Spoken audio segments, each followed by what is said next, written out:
Waktu zaman Pak SBY, ekonomi tumbuh 6% rata-rata.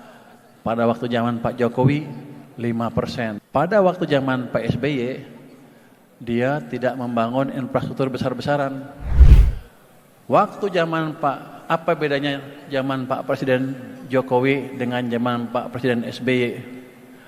Waktu zaman Pak SBY, ekonomi tumbuh 6% rata-rata. Pada waktu zaman Pak Jokowi, 5%. Salahnya di mana? Pada waktu zaman Pak SBY, dia tidak membangun infrastruktur besar-besaran. Kenapa bisa tumbuh 6%? Karena dia biarkan real sektor tumbuh, private sektor tumbuh. Peran Kadin pada waktu itu pasti besar, mungkin sebagian besar untung banyak waktu itu ya. Tapi pada waktu zaman Pak Jokowi, dia bangun infrastruktur di mana-mana. Tapi private sector perannya sedikit. Akibatnya tumbuhnya cuma 5. Jadi di zaman Pak SBY yang jalan private sector, pemerintahnya diam.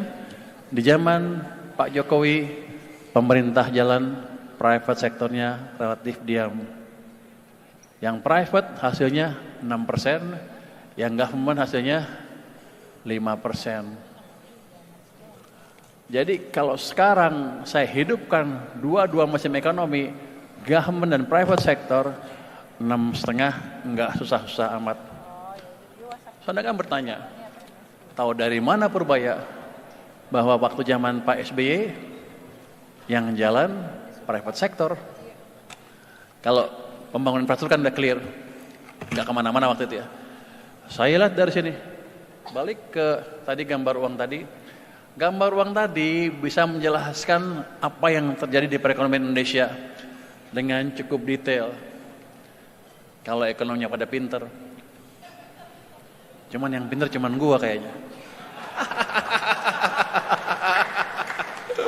Makanya waktu saya cerita itulah, mereka bilang ini ilmu aneh, tapi ini ilmu dasar ekonomi seperti ini.